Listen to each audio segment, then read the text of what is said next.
लोगों की नज़र के ब्लाइंड स्पॉट का फ़ायदा उठाकर वो चुपके से अजनबियों के घर में घुस जाता और मुफ्त का खाना खा लेता था।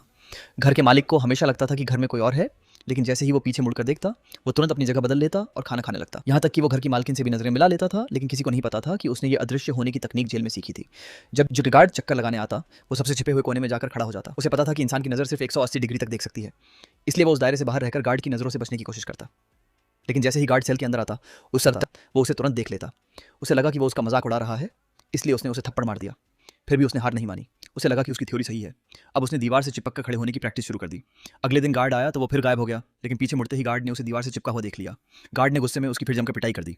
फिर भी वो नहीं रुका। उसे यकीन था कि अगर वो अपनी तकनीक को बेहतर कर ले तो सच में गार्ड की नज़रों से गायब हो सकता है। तीसरे दिन उसने गार्ड के हर कदम का पीछा करना शुरू कर दिया और हमेशा उसके ठीक पीछे रहने लगा। इस बार उसकी चाल काम कर गई। गार्ड काफ़ी देर तक उसे ढूंढता रहा, लेकिन वो नहीं मिला। लेकिन तभी उसकी अपनी परछाई ने उसका राज खोल दिया। एक बार फिर उसकी पिटाई हुई। गार्ड ने गुस्से में कहा, अदृश्य होना है तो सामने वाले की अगली चाल पहले से समझना सीख, बेवकूफ़। ये बात उसके दिमाग में बैठ गई। गार्ड के जाने के बाद उसने अपने हाथ पर एक आंख बनाई और सामने किसी इंसान के होने की कल्पना करके प्रैक्टिस करने लगा। अब उसे समझ आ गया था कि असली अदृश्यता के लिए सामने वाले की अगली चाल और सोच को पहले से समझना ज़रूरी है। कई घंटों की प्रैक्टिस के बाद आखिरकार उसकी तकनीक परफेक्ट हो गई।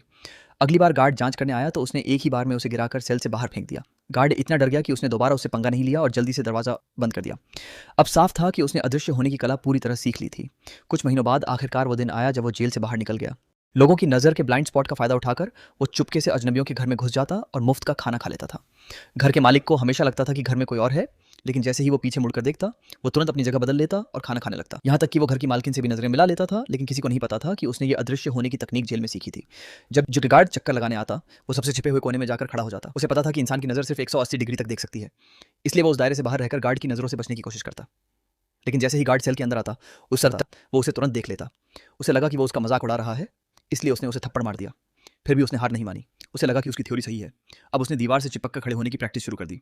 अगले दिन गार्ड आया तो वो फिर गायब हो गया, लेकिन पीछे मुड़ते ही गार्ड ने उसे दीवार से चिपका हुआ देख लिया। गार्ड ने गुस्से में उसकी फिर जमकर पिटाई कर दी। फिर भी वो नहीं रुका। उसे यकीन था कि अगर वो अपनी तकनीक को बेहतर कर ले तो सच में गार्ड की नज़रों से गायब हो सकता है। तीसरे दिन उसने गार्ड के हर कदम का पीछा करना शुरू कर दिया और हमेशा उसके ठीक पीछे रहने लगा। इस बार उसकी चाल काम कर गई। गार्ड काफ़ी देर तक उसे ढूंढता रहा, लेकिन वो नहीं मिला। लेकिन तभी उसकी अपनी परछाई ने उसका राज खोल दिया। एक बार फिर उसकी पिटाई हुई। गार्ड ने गुस्से में कहा, अदृश्य होना है तो सामने वाले की अगली चाल पहले से समझना सीख, बेवकूफ़। ये बात उसके दिमाग में बैठ गई। गार्ड के जाने के बाद उसने अपने हाथ पर एक आंख बनाई और सामने किसी इंसान के होने की कल्पना करके प्रैक्टिस करने लगा।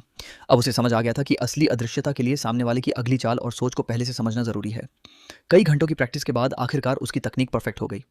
अगली बार गार्ड जांच करने आया तो उसने एक ही बार में उसे गिराकर सेल से बाहर फेंक दिया। गार्ड इतना डर गया कि उसने दोबारा उससे पंगा नहीं लिया और जल्दी से दरवाजा बंद कर दिया। अब साफ था कि उसने अदृश्य होने की कला पूरी तरह सीख ली थी। कुछ